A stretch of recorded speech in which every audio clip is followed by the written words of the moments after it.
Hello and welcome to the Boro Breakdown podcast, the lowdown on Alex Bangura. Is this the last lowdown we do until January? Who knows? But Alex Bangura has signed for Boro, the left back, has joined on a 4-year deal from Canberra. And Dana, Boro's 12th and final signing of the window. So we think, this is a long window up and now Boro can still sign free agents, but don't get the logistics of that. The summer transfer window is now shut. He was our final signing.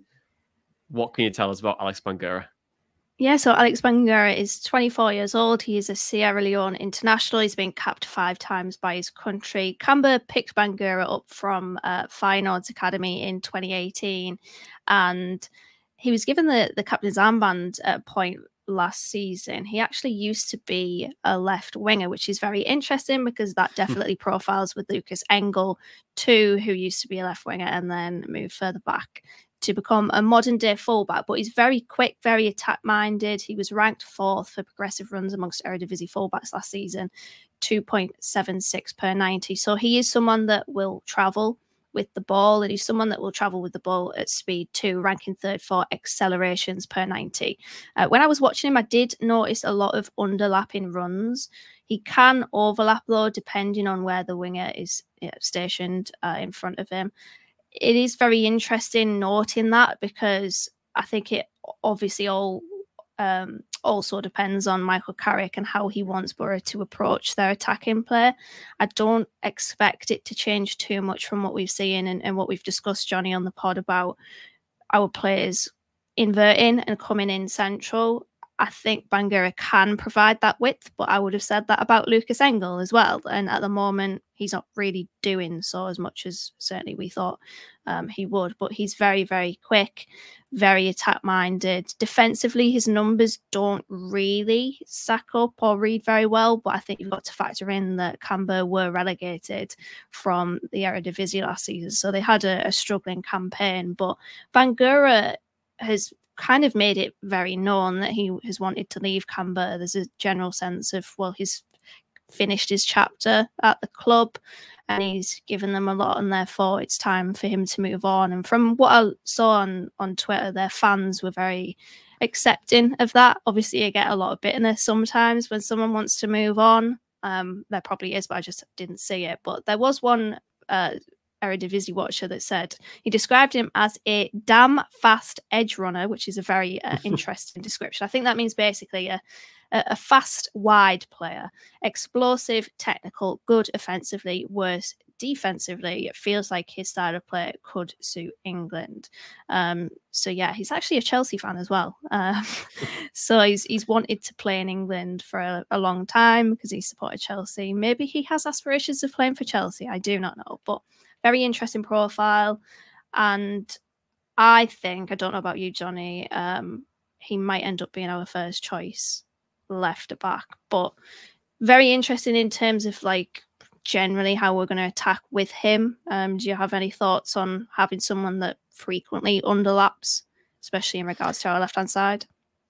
Yeah, like that underlapping, overlapping conversation. It will, it's what you want your left back to do, really. Or if you want your fullbacks to get forward, he's a really good profile to have. We've clearly got a profile here where we're trying to match what we've done a little bit last year and trying to get the ball up the pitch with our fullbacks and trying to move teams to one side to create space going upwards.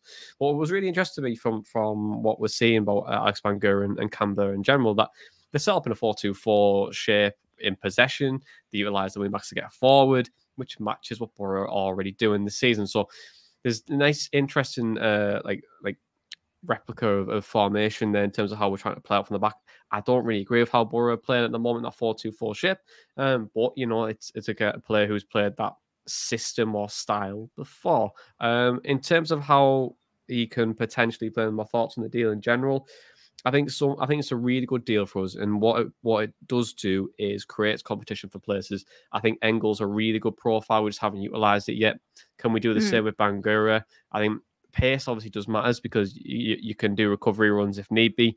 But of course, it doesn't look like his crossing is as good as what we've seen as Ryan Giles. But Ryan Giles' crossing was at another level. Like where have you been on my life, Ryan Giles? Yeah. For me, I think it looks like a player who will look to try and get behind the opposition fullbacks and will look to play the ball back, which fills in the narrative of what we're trying to do this season with wingers trying to come in, trying to play the ball through to the centre forward. The fullback will probably do the same thing. It creates another dimension of play. And for me, I think it's a good deal, to bring someone in who is wanted to come over here and try and make a name for himself and has a point to prove. And his profile, I would say it fits. It does fit the narrative of what we're trying to do and what Carrick is hopefully trying to do as well with this squad building as well. So it definitely opens up a number of conversations around kind of your first choice, is he second choice? Be good to see what you think there, because like, can you see him becoming Boro's first choice left back? Yeah, I'm gonna go out on a limb here and say that he probably will replace Engel as first choice. Alex Bangura was actually linked with Boro I think it was like maybe early to mid-July, and then it just went quiet from after that. Linked with Preston as well, wasn't he? Yeah, he was linked with a couple of teams. I think Watford were another one. He was linked with a couple of, I think he was linked with Vitesse as well in the Eredivisie, and I think Pexvoll too, who obviously we bought Rav van den Berg from. So there was a lot of interest in him.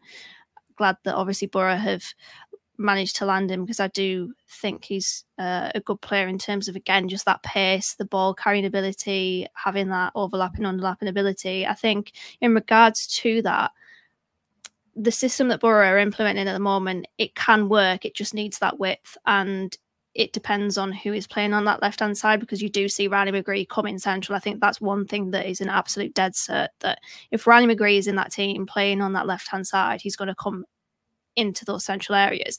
If Bangura wants to come into those central areas as well, it won't complement.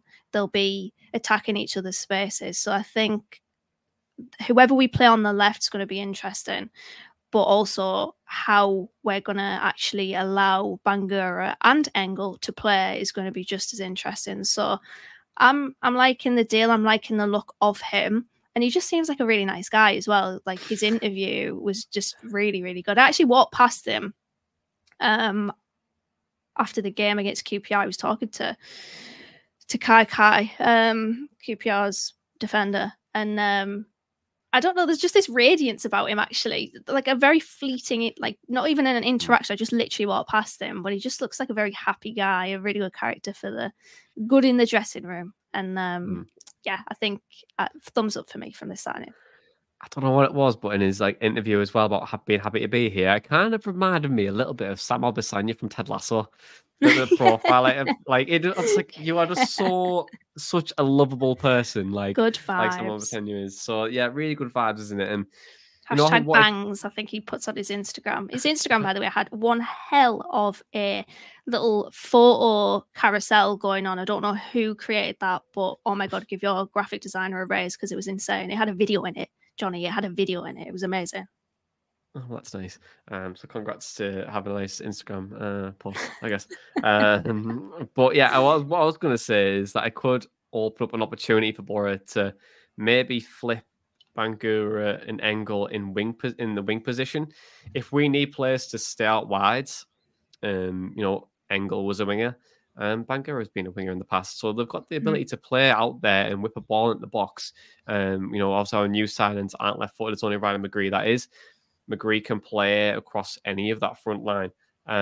So it's just a case of, well, not up front, but across the number 10 or the right-hand side. But it creates another opportunity for us. I think football and building squads is all up trying to piece together personalities, profiles, and trying to make as much problems as you possibly can for opposition. And I think that's what Boro are trying to do. It hasn't really worked out just yet, but I'm excited to see what it brings. It's another profile where I can go to a game and go, actually, you know what? I haven't seen this guy in action before in terms of the eye test and watching him live. So it's another exciting thing for me to see as well. But you never know. You could potentially see that that flip between Bangura and Engel as well. But I just want to pull up Ryan Giles' profiles very, very quickly, because I wanted to kind of see how he stacked up against Ryan Giles. From last season. And as you can probably see, he stacks up fairly quite well across all the stats and in general. I think obviously naturally Giles will probably be a little bit better in those possession stats and also trying to get balls in the box. But overall, I think his tackles and everything like that, he does pretty much beat him on those. So it's just a case of he probably is. Interestingly, Yeah, go on. on FB Ref, it says similar players to Alex Bangura, and Ryan Giles is fourth listed in that. So if we take, and I know Rob Fletcher in our Telegram chat loves FB Ref. I also love FB Ref. Nice little scouting report website. But yeah, fourth, similar players to Alex Bangura, Ryan John Giles of now Luton Town.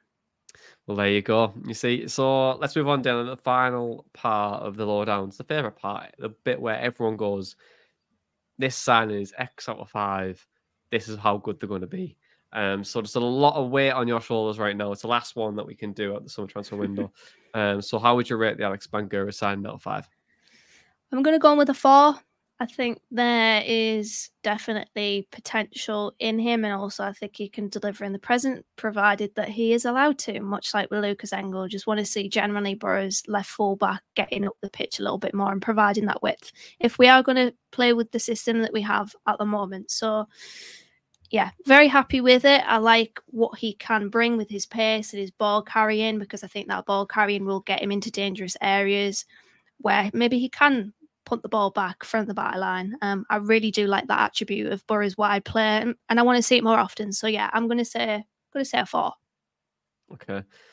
I want to go with, and I gave Engel a 5 because I was very excited by the signing, and I still think it's going to be a really good signing.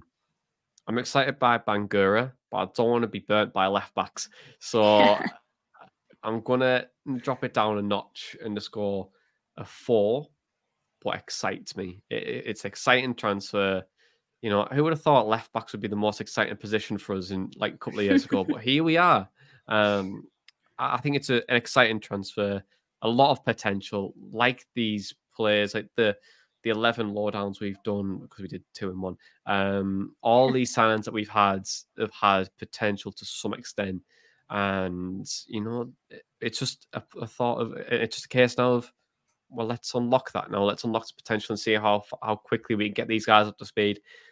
It's really difficult piecing 12 players in a changing room, like, you know, different personalities, people starting to get key relationships together, starting to build and form different things. And yeah, on and off the pitch. So we'll see how it goes. But yeah, 4 out of 5 for me on this one. But Dana, thank you very much for joining me, and thank you very much for doing the lowdowns as well. 11 lowdown videos. We've done all of Boro's signings this summer. There's probably more to come as well. Who knows? It's loan, I just free hope we agent don't have market. about 7 in one day like we did that time in July, where that was stressful. It was very stressful, but you know, thank you to Wisco and all of the data platforms that are out there, which help us piece these videos together and give us a bit of insight for you guys to view and listen to as well. So, as always, guys, do like this video, do share the podcast, do give it a thumbs up, and also give it a rating on Apple Podcasts and Spotify. You know, we're 5-star views away from 400 on Spotify for the UK, so that would be amazing if we can hit that target. We have a lot of subscribers on there, a couple of thousand, but you haven't all give us a 5-star rating yet. So do give us a 5-star rating. Helps get found in chat and all that fun stuff. But for right now, this has been the Boro Breakdown podcast, and that was all the Alex Bangura chatter in a pod of the Boro Breakdown.